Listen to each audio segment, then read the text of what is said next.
19h20, c'est Europe 1 Soir, week-end. Olivier Jaoui, président de l'association Vie Brisée, 7 octobre et membre de la famille de l'otage franco-israélien Ofer Calderon est avec nous dans ce studio. Bonsoir Olivier Jaoui. Bonsoir. Merci d'être avec nous. Vous êtes de la famille d'Ofer Calderon qui est en fait le mari de votre cousine. Est-ce que c'est ça ? C'est tout à fait ça. C'est ça. Il est retenu en otage par le Hamas depuis le 7 octobre après avoir été enlevé dans le kibboutz de Nir Oz. Donc un cessez-le-feu a été annoncé. Un cessez-le-feu, c'est pas un accord de paix. On en parlera après. Un cessez-le-feu a été annoncé à Gaza par Donald Trump, confirmé par Israël, et il devrait prendre effet dimanche. Emmanuel Macron a annoncé que le mari de votre cousine allait être libéré. Figurait sur la liste des 33 premiers otages qui pourraient être libérés à partir de dimanche. Évidemment, on attend cette libération. Dimanche est dans 48 heures. Il n'empêche, ce soir, comment vous sentez-vous, votre famille ? Est-ce que vous êtes confiant ? Dans quel état d'esprit êtes-vous ? On est plutôt dans un état d'esprit optimiste. Les choses ont beaucoup évolué en 2 jours. Enfin un accord qu'on attendait avec beaucoup de hauts et des bas il y a une dizaine de jours, puis encore je crois en décembre, puis en juillet. Enfin, il y a eu on est tout le temps proche d'un accord. Là, ça y est, il est signé. Il est accepté par tout le monde. Vous l'avez dit aujourd'hui, le président Macron s'est réjoui de la future libération des 2 otages français, Ofer Calderon et Ohad Yahalomi. Donc on peut supposer qu'il a des informations sur le sujet.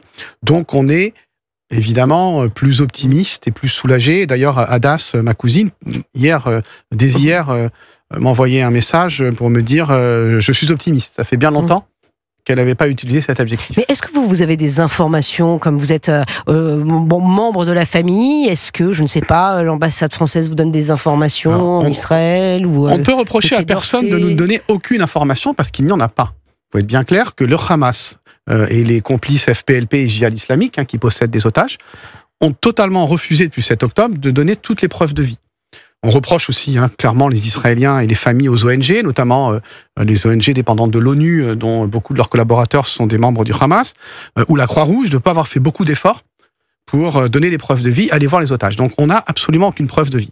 Ofer Calderon, on sait qu'il était vivant en novembre, peut-être, sûrement, parce que ses enfants, qui avaient à l'époque 12 et 16 ans, peut-être qu'on en reparlera tout à l'heure, ont été libérés et se rappellent avoir vu leur père blessé à Gaza.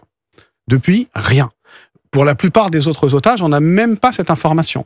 On sait aussi, puisque ça s'est confirmé de manière très cruelle les derniers mois, que des personnes ont été enlevées, c'est-à-dire des cadavres ont été emportés à Gaza dès le 7 octobre et annoncés comme otages, donc supposés vivants.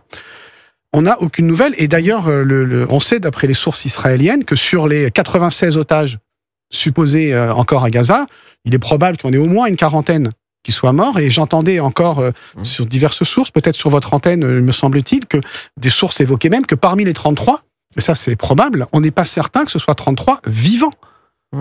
Donc non, personne n'a d'infos, et encore aujourd'hui, Hadas me disait, elle n'a pas d'infos parce que les Israéliens n'en ont pas.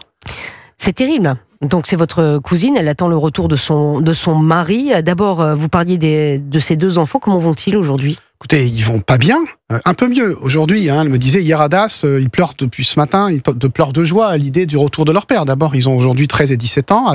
Erez a effectué sa bar mitzvah en octobre dernier sans son père. Il a très peur, il va à l'école 1 jour sur 2. Il a peur du noir, il a peur des portes fermées. Il faut mettre 52 jours, 52 nuits à Gaza, mal nourri, maltraité, dans la peur, avec le bruit, l'horreur d'avoir été emporté un matin dans son jardin de Nir Oz.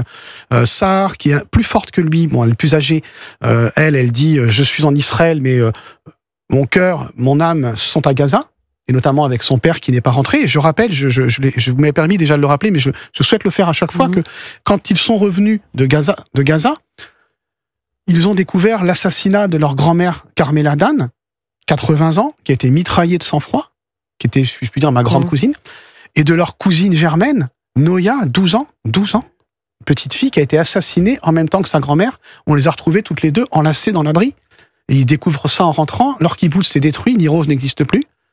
Un quart de la population du kibboutz est soit otage, soit mort, sans compter les blessés, les problèmes psychiques. Donc ils ne vont pas bien. Je suis un petit peu long, mais je peux vous dire quand même que si leur père est libéré, ce qu'on espère, ils iront certainement beaucoup mieux. Si leur père est libéré, vous avez espoir quand même? Vous avez espoir que cette libération arrive? Oui, on doit l'avoir parce qu'on a avancé quand même, on a cette liste, ils sont dessus. Alors par contre, dimanche, non, clairement, de ce que j'ai entendu. Non, dimanche, c'est votre cousin, par extension, le mari de votre cousine. Je parle de manière générale. D'abord, on espère que les 33 et que les autres otages vivants seront libérés. Les Israéliens, les familles ont toujours été très solidaires de tous les otages. Chacun a peut-être parlé de son proche, mais toujours en rappelant l'ensemble des otages. Ils ne seront pas libérés dimanche, Ofer et Ohad. Clairement, ce seront d'abord les femmes. Je rappelle qu'il y a des femmes otages dont on sait que pour les plus jeunes d'entre elles, et peut-être plus âgées, elles ont été victimes de sévices sexuels, de viols. On a vu des images, on a vu des choses horribles, et donc on espère qu'elles seront libérées. Sans y croire, peut-être les enfants. Je vous rappelle quand même que Kfir Bibas, qui aura 2 ans demain, aura passé, s'il est encore vivant, les 2 tiers de sa vie en captivité à Gaza. Son frère de 5 ans, la mère est dans les listes, eux ils n'y sont pas.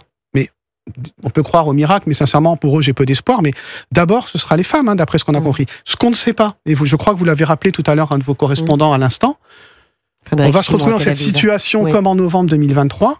Le Hamas donne une liste et a indiqué que c'est eux qui, chaque jour, donneraient la liste des gens qu'ils libéreraient, dont on ne sait même pas qui ils sont, ni s'ils sont morts ou vivants. Donc les hommes, de toute façon, ça ne sera pas dimanche, je ne crois pas. Olivier Jaoui, on va se permettre de vous rappeler pour suivre évidemment cette libération. Votre parole est très importante. Vous avez toujours soutenu et rappelé les otages français. Tout le monde ne l'a pas fait. Ah non, mais ça ici, donc, ça je peux vous garantir qu'effectivement, on ne lâche rien sur Europe 1. Et on ne lâche rien et on ne lâchera rien tant qu'ils ne seront pas rentrés, eux et les autres. Merci infiniment Olivier Jaoui d'être venu ce soir dans Europe 1 Week-end Soir.